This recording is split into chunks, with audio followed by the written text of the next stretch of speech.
on there. We're going to be talking about the challenge of the cross. I know we talked a lot about challenges this morning as we talked about trying to grow spiritually. So, mark your place there in John chapter 12. We'll be there in just a second. Notice John 12, verse 31. Now this is the judgment of the world. Now shall the prince of this world be cast out. And he says, and I, if I be lifted up from the earth, will draw all men unto me.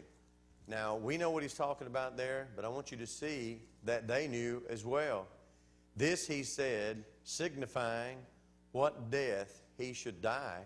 And the people pick up on it. Notice, they answered him, we have heard out of the law that Christ abideth forever. Now notice, they understood there was a Messiah. They understood that he was supposed to live eternally. And Jesus was claiming to be the Christ. And they say, we've heard out of the law that Christ abideth forever. And how sayest thou, the Son of Man must be lifted up? Who is this Son of Man? Then Jesus said unto them, yet a little while, and the light is with you. Walk while you have the light, lest darkness come upon you. For he that walketh in darkness knoweth not whither he goeth. While you have light, believe the light, that ye may be children of light. These things spake Jesus, and departed, and did hide himself from them. He had been talking about he was the Son of God. But you remember Isaiah, hearing they hear, hearing they don't hear, seeing they don't see, lest at any time they should open their ears and hear, and open their eyes and see. That's why Jesus said he spoke to them in parables. They had this all figured out on how this whole kingdom thing was supposed to go, and yet it was not what they thought it should be. And that's what Jesus is trying to tell them. You've got the light with you now. As we talk about John 1, and he was the light, but men loved darkness, and so they will end up killing Jesus. So as we look at that, we think about the cross. That is not the way that your typical Jew in the first century thought that should go. He was not at all thinking about, they were not at all thinking about a Savior who was going to come and allow men to kill him. If anything, he's going to be a military general. He is going to be a great leader.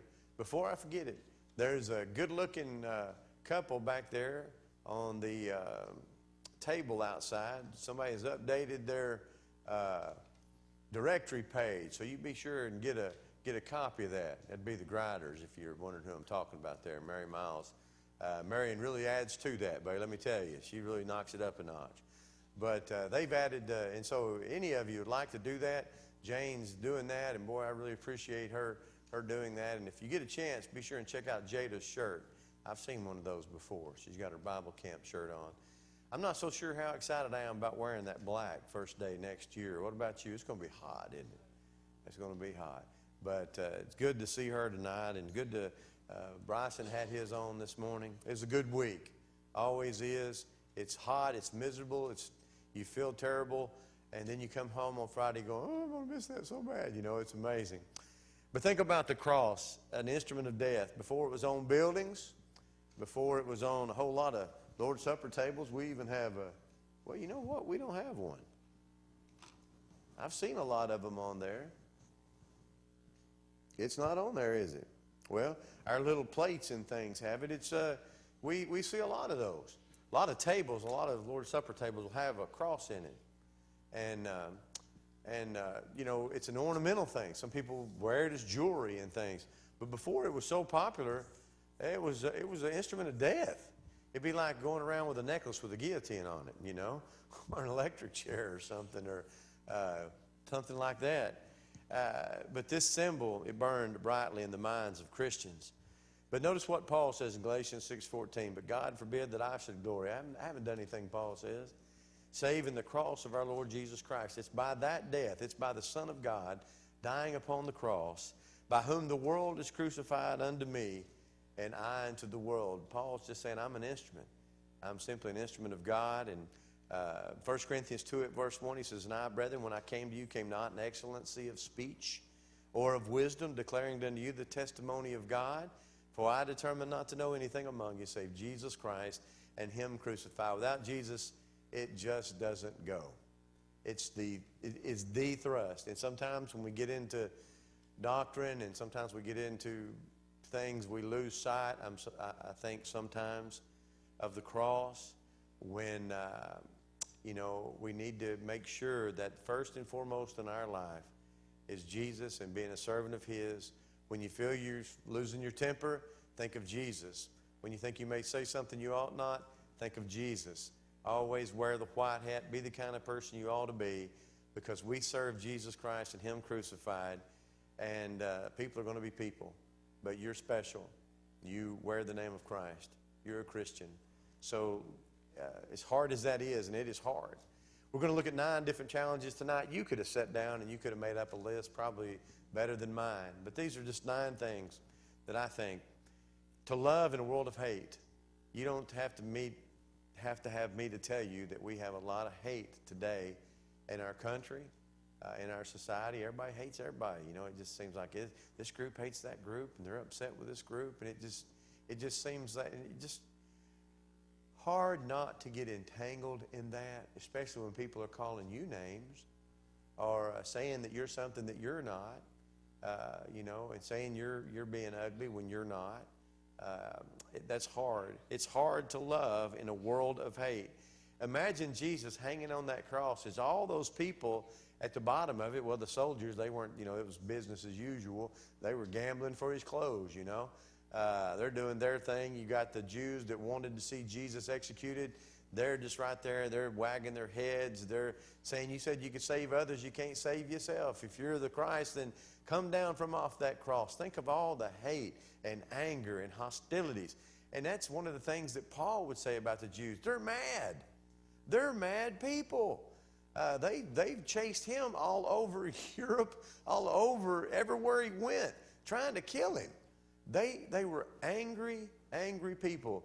And if you want to see how angry, sometimes if you've got the time, it's a hard read now. I read excerpts.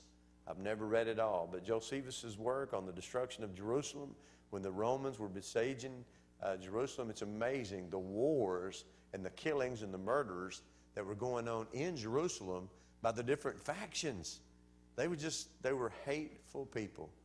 And Jesus would tell them as much, the king is taken away for you to give to a kingdom that'll bear fruit. We think of John 3:16, God is love.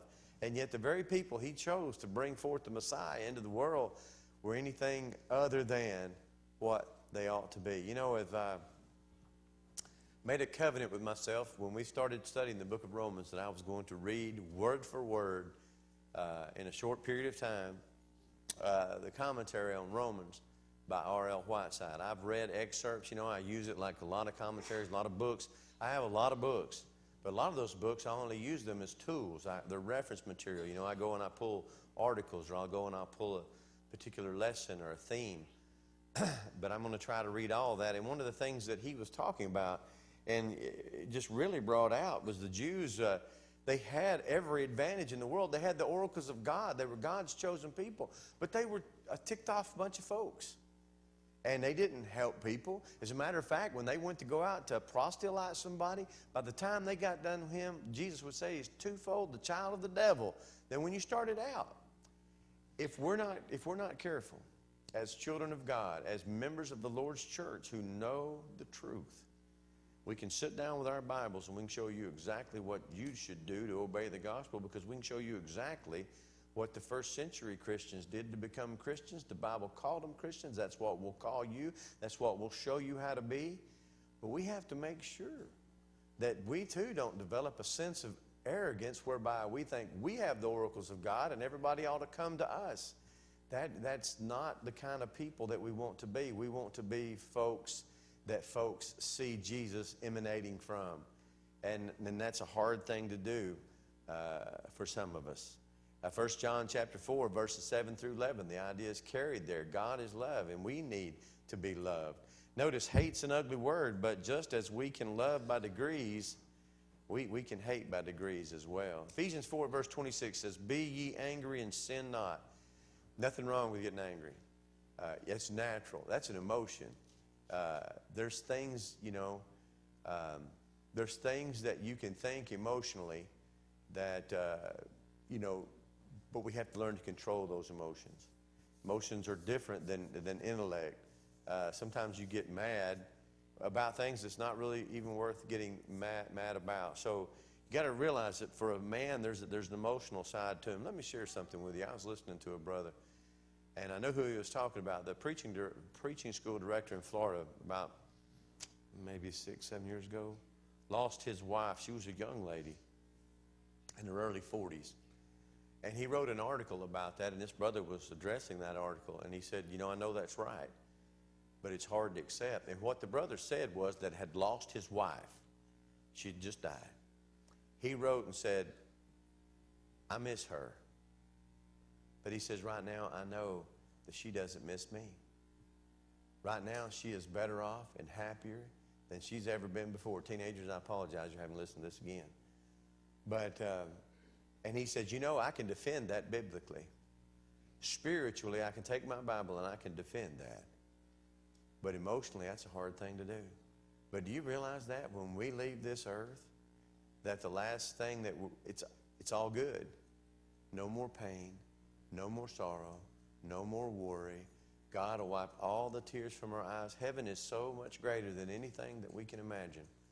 That the thoughts of our loved ones, we won't miss them.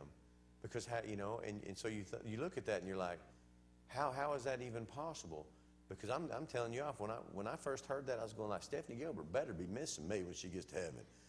But, that's just not going to be, because this life's over, and we'll understand so much more about what this life was.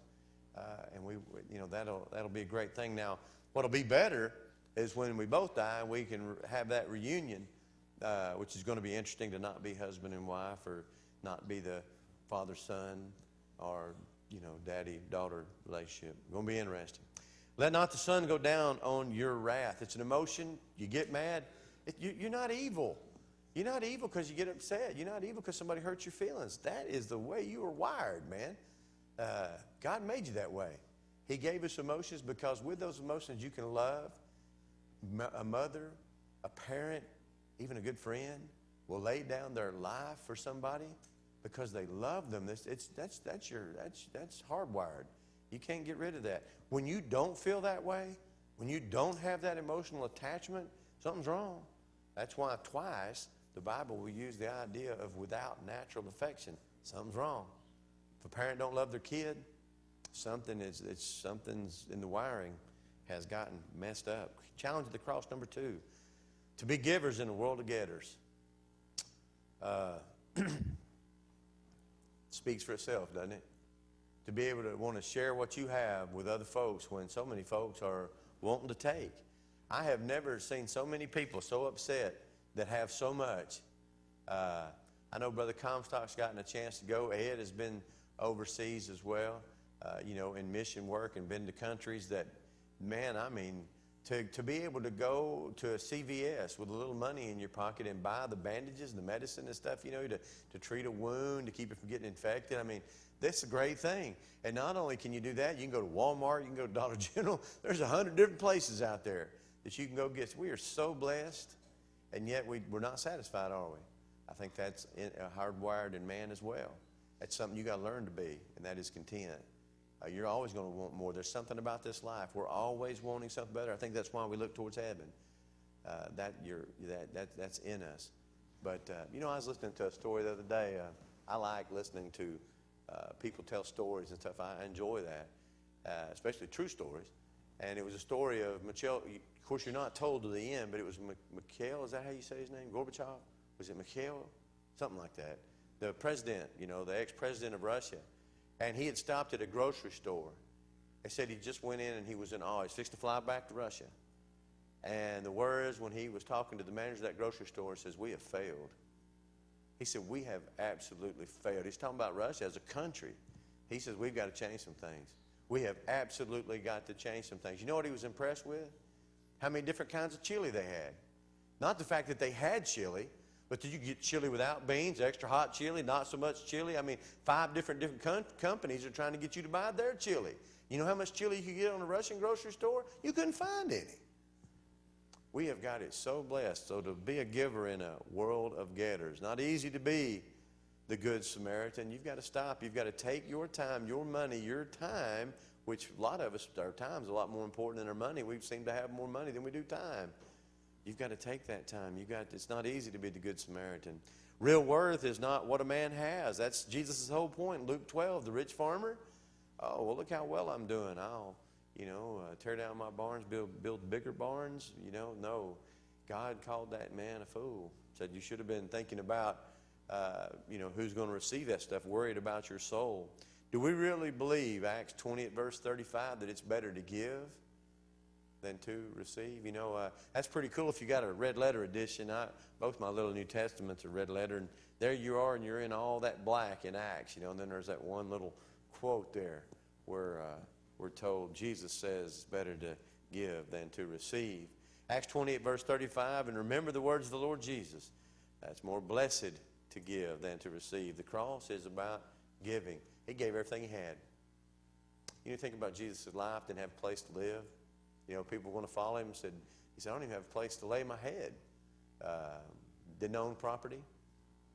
All the things that we might think today make somebody great, Jesus had none of that. But he gave everything that he had. Right down to his clothes. The soldiers took him, gambled for him. He left this world, didn't own a thing. Didn't own a thing. Do we really believe that? Number 3, to be forgiving in a world that is not. Whew. People that carry a grudge? You ever known folks that, I got mad at him back in 1972, and I ain't seen a good reason not to be. They just, what was it? I don't even remember, but boy, I'm ticked off. They've long since forgot why they were upset with somebody, but they hold grudges. There's folks like that. We don't need to be like that. Luke 23:34, then said Jesus, Father, forgive them, for they don't know what they do. They had just nailed him to a cross. He's in the process of dying. One of the 7 statements of Jesus from the cross. You think about those the 7 statements. You got 3 talking about everybody else. Jesus talking about himself in number 4, I thirst, the only thing he said in regards to himself. And then the last 3 dealing with his death and, giving up the ghost. It's amazing that he would, in his dying, Father, forgive them, for they know not what they do. Number 4, to be forgiving in a world number 3, to be forgiving in a world that is not. Jesus made it plain our forgiveness from God is directly linked. In other words, we'll be judged by others, how we forgive others. Matthew 18:34, and his Lord was wroth and delivered him to the tormentors, that he should pay all that was due unto him, because he hadn't showed the same mercy. Mark 11:25, when you stand praying, forgive if ye have aught against any, that your Father also, which is in heaven, may forgive you your trespasses. You're familiar with the story. A man comes to the temple and has a gift. Jesus says, if you got aught against a brother, you just leave that gift. You go fix that, then you come back and offer that. You can't have that on your heart and be the kind of person that you ought to be. Number 4, to have convictions in a world of compromise. Convictions in a world of compromise. I'm told by the folks that were here this morning, I have yet to look it up on YouTube, was that Don Blackwell's first sermon, back from, being able to preach. Of course, he's still rehabbing and stuff, but he was able to go preach in Woodstock. And you know what he talked about? Homosexuality. Brethren, that's going to be around for a long time. And the only way your children, your grandchildren, your spouses, the folks in your family are going to know there's anything wrong with homosexuality, you are going to have to be the one to tell them. As the church, we're the pillar and ground of truth. Hollywood is not going to tell them that. Disney is not going to tell them that. They're going to be told that that's an absolute, normal behavior. And what's frustrating about that is sometimes kids, children, younger people have a disposition that may lean a little bit one way or the other. In other words, I have known some young men when I was growing up, even in the Army, who were a little feminine. You know what I'm saying? Not that they were homosexuals, they were just kind of feminine. We do not need to encourage them to follow that femininity and just go ahead and become a girl. We need to encourage them to be young men and to behave like men. Same things with young ladies. You might have a girl that can hit a softball 500 yards, but she still needs to realize she's a woman, and that her husband, that her mate in life, needs to be a man. So she just needs to, start dating defensive tackles or something. But bottom line is she needs to remember she's a woman. And, we were involved with girls softball for years. I'm afraid it's in basketball programs and a lot of female athletics. I believe the United States soccer team, now don't quote me on this, I have not paid any attention. I've seen a few headlines to the U.S. soccer team, ladies soccer team, but I believe, they're very much into that, lifestyle. And it's being glorified. And folks, listen to me, don't give that up. Don't give that up with your kids. Don't give that up with your grandkids. You teach them the truth. They're going to be told other things other places, but you keep reiterating to that. And in love, tell them and help them see what they ought to be. Unselfish love and a forgiving spirit does not mean that we must blend into a gray flannel society with no right, no wrong. Don't stand for everything. Don't stand for anything. Just go along to get along. We don't want to be that way. Hollywood, don't bend to Hollywood. 1 Thessalonians 21 says, prove all things, hold fast to that which is good. I appreciate Brother Morris's prayer earlier. Give us the wisdom, to know the difference, to know sin and run from it. Stay away from it. That's the idea. Number 5, to be courageous in a world of weakness. We see politicians waffle. We see folks in positions of power waffle. So much pressure is put upon them. We have so many groups out there. I call them hate groups. You can call them what you want to, but anything happens and they're ready to jump on somebody and tell them about what a wicked person they are and so forth. We still have to be courageous. There are still rules out there, and even our officials, we watch when people are breaking the law. Our police, our teachers, anybody in authority has rules that they are charged with keeping. If a man is pulled over and he's got dope, he needs to be arrested. That's the law. If he's driving under the influence. Is there HIPAA rules in courthouses, Elijah? Okay, I got to tell you this, because I thought it was the craziest thing I ever heard in my life. And Eli, if I messed up anyway, you go ahead and tell me. But it is our system. You can have a jury trial. Okay, man gets arrested, DUI. His blood test comes back. Guy's drunker than a skunk, and so he takes it to court. And the blood test, this man is drunk. Guess how that jury found him? I wouldn't even bring it up if it wasn't stupid, right? They found him innocent. And you know what some of the jurors said? Well, how do we know that drug test was right? How do we know that test was right? I thought to myself, that's the most ridiculous thing I've ever heard in my life. Sorry, Mr. Smith, you got cancer. Okay, well, how do I know that test is right? I'm not going to take that treatment. I don't think I have cancer. On everything, you pay these companies to run tests, and then we're going to question the results of the test. You could see the man failed the sobriety things. He's drunk as a skunk on the police cam video, but because people have watched too many CSIs, I guess, I don't know.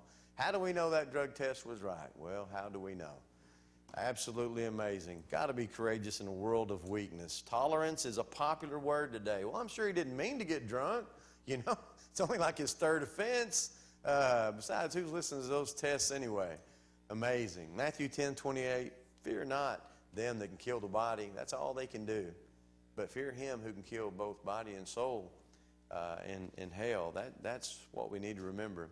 There's a poem that goes, sometimes with secret pride I sigh, to think of how tolerant am I. Then wonder which is mine, tolerance or a rubber spine. That's from Ogden Nash. Folks, that's what the church in Corinth's being gotten onto by the Apostle Paul. You see, the church at Corinth thought they were so full of love that they've got a man here that has his father's wife, but we love him so much that we're just going to let God's grace just cover all that. Paul says, no, that's not right. You need to deal with that man. We need to stand up. It was Peter and John's boldness that identified them, and people knew that they had been with Jesus. They didn't compromise. Number 6, to live a life of personal purity in a world of malignant immorality. It's almost like you don't even have to put it up there. I don't even have to tell you. I don't even have to give you illustrations. You know that, man, sin is rampant in this world. I guess it always has been, but nowadays it just seems like we hear about everybody's. It's hard to be pure when the world is not. It's because of Jesus' innocence, not guilt, that he's crucified. You thought about that? Because he was different than everybody else. You know, Jesus asked him one time, if you're going to accuse me of sin, what is it? You know, in other words, you want to charge me? What is it? Nobody said a word. Why? He hadn't done anything. That's why they hated him. That's why they crucified him. Our children are buying into the godless postmodernism ideas. That's why it's so important in that 4 or 5 hours a week that you may have quality time with them, that you try to instill in them the principles of Jesus Christ and him crucified, because the world, what they're catching in other places is not. There's no absolute standard of right and wrong, is what folks are told today. And what's right for you is maybe not right for me. Well, that's not how the Bible looks at it. Number 7, to serve in a world that wants to be served. Do you understand what the definition of an elder is? The greatest servant. In other words, the highest office in the church.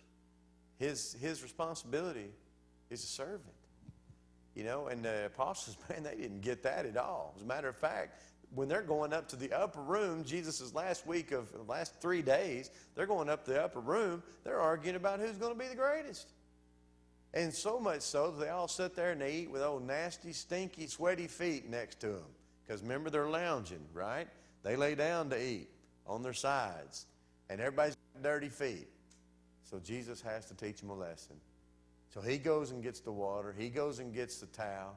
And he girds himself and he washes the apostles' feet and tells them, he that will be greatest among you will be your servant. He says, you got to wash other people's feet. Now, that doesn't mean we have a service where the idea there is you'll be a servant. Nowadays, we have socks and shoes. We don't need that. That was a common courtesy in the first century. But, you know, they didn't want to do that. It showed they'd be under them. And that's what Jesus said you are. Special servants in the church, elders, are our servants. They look after us. They're our shepherds, yes. But they live, and their duty and responsibility is to serve. So for even the Son of Man came not to be ministered unto, but to minister and to give his life a ransom for many. Notice we're to encourage each other to do good. Let us consider one another to provoke and to love and to good works. You know, I wish we would learn this verse first. Don't get me wrong. I think we really need to know the next verse, not forsaking the assembling of ourselves together as the manner of some is. Yes, we need to know that. You need to be at church. It's a good thing to build each other up, but that's why we're here. Try to encourage each other to be what we ought to be. Because it's hard. It's hard not to get all the things we've talked about, being a giver in a world of getters, to be somebody that loves in a world full of hate, all the things we've talked about. We just looked at that. To be a dreamer in a world of pragmatism. In other words, think about things could be better. You know, the world's like whatever works, you know. But we think about, let's make the church like it was in the first century. Let's be the kind of people that God would have us to be like it was in the first century. We can do that, not just what works. Hey, you know, what works nowadays, you have a big stage and a big band and, you know, you play loud music and people come in. That's what they want to hear. That's the thing today. It works. Well, that's not what God would have us to do. We can live in a better place through our influence, at least in where we are. Notice, for with God, nothing shall be impossible. That's hard to remember, brethren. Think about that. We can live in a better place, but I've got to start it, you know. Make it be better around me. Make things happier around me. Make things more upbeat around me. And at least I can hopefully have some energy off on other folks. So we can live in a better place. Don't think it's impossible. With God, all things are possible. Philippians 4:13, do all things through Christ, spiritually speaking, which strengthen me. And last but not least, to live in eternal values instead of time and materialism, the things that really matter. That's hard. I mean, all day long, you know, we live in this body, we're taking care of this body, we have homes that have to be maintained and stuff, and that takes our time and stuff. But the most important thing is what's on the inside of this body and on the inside of those houses. That's what's important, our humanity, us, Christians. We have eternal values. There's a right, there's a wrong. And don't get caught up in just whatever works and materialism. The cross makes us listen to the centuries rather than the hours. There's a way. Dead men make the best teachers, as the old quote goes.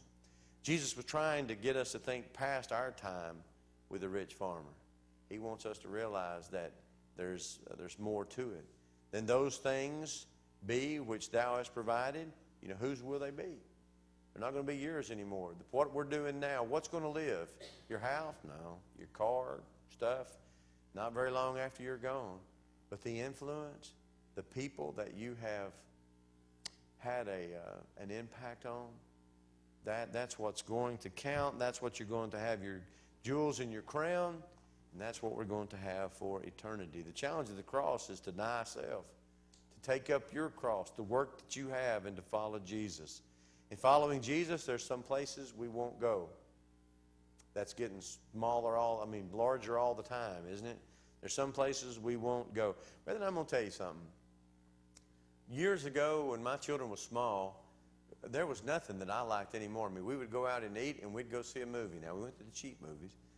Most of the time, cheap, I meant the ones over. Remember the ones at Ham Place? I think it was like $1 to get in or something. And, we loved that. We had such a good time with it. But I hardly ever go to movies now because, just to be honest with you, most of it's not fit. Most of what's on at the movie theater now is not fit. And, it's sad because I really enjoyed that at one time. But now, that's been taken away from me just because of wickedness. There's some places, though, we must go. Some things as a Christian I'm required to do, and I need to go. Some places we won't go, some that we must go. We must follow the pathway that leads to love, sacrificial giving, forgiveness, worship, service. These are paths that we must take if we want to be the kind of people that God would have us to be. Make no bones about it. It's a hard thing. It's a challenge. It's something we have to wake up every day and try to be the best that we simply can. And as well as I do, as you get older, that gets harder, don't it? We can really drive home with the end of Ecclesiastes 11, the beginning of chapter 12. Serve now the Creator in the days of thy youth. Before the evil days come, says you'll get to a point where you just don't even enjoy your days anymore. As we get older, I remember when I used to wait till seriously, I needed to leave in 6 minutes. I could make that happen. I could go from unbathed, unshaved, undressed, and I could make that happen in about, less than 10 minutes. Just give me 10 minutes. I can't do that anymore. I still think I can. That's why I'm always sliding into second. But it takes longer now. As we get older, there's things that we have to do. Routines that we're in. Some routines are most important. And so, and the older we get, when you're younger, very little time to get ready. But when you get older, lots of time to get ready. As a matter of fact, going to the doctor in Chattanooga will be an all-day event. From the time you get up, try to get yourself ready, get in the car, go over, do whatever it is they want to do there, and you get home, man, you're dead. It's over. Where when you're younger, it's not. It's a challenge. And in whatever part of our life we're in, it's a challenge. That's why, let's go ahead and do it when you're young, where you can get more done. God's plan of salvation, everybody here, I think, is familiar with that. What does it mean? Well, faith cometh by hearing, hearing by the word of God. You can't obey a God you don't know. You wouldn't want to obey a God that you didn't know. And in order to know God, you got to know some things about God. The God that we serve, He loves us so much that a member of the Godhead, the Christ, said, I'll leave. I'll go down there. I'll take on the form of a man. I'll live as they do. And I'll offer up my life as a ransom. And God the Father said, go. So we have God leaving heaven to come down here to reconcile man back into himself. It's the most beautiful picture ever drawn. That a creator could love his creation so much that he'd give a part of himself to redeem it, to buy it back, so that he could spend time with it because he could not tolerate sin. Well, you've got to understand that, and that comes by hearing, being taught. You got to believe it. If you say, that sounds, that's really interesting stuff, but I don't believe it, well, then you can't be a Christian. In order to be a Christian, you've got to believe that that's the case. You have to repent. What does that mean, changing your mind? Not living how you want to live anymore, but following the Word of God, doing what God would have you to do. And it's culminated in baptism, where we take a dead man, dead in sins, and we bury him with the Christ. and he is raised to walk in newness of life. God washes away his sins in baptism. That's exactly what Ananias told Paul. Why tarriest thou? Arise, be baptized, wash away your sins, calling on the name of the Lord. As a matter of fact, God's the one who does the work in baptism. Faith in the operation of God. Colossians chapter 2 and verse 12. Lord will add you to the church. That's how it's done. That's how you become a Christian. That's how they were doing it when Peter preached that first sermon in Acts chapter 2. And that's how they're going to be doing it to the day the Lord returns. Sometimes, though, after we've been what we ought to be, we can get lost. We can lose our way. We can get our spirituality choked out. Invitation's always there for a child of God that needs to come home or just simply needs the prayers of the church. If we can help you in any way, we encourage you to come as together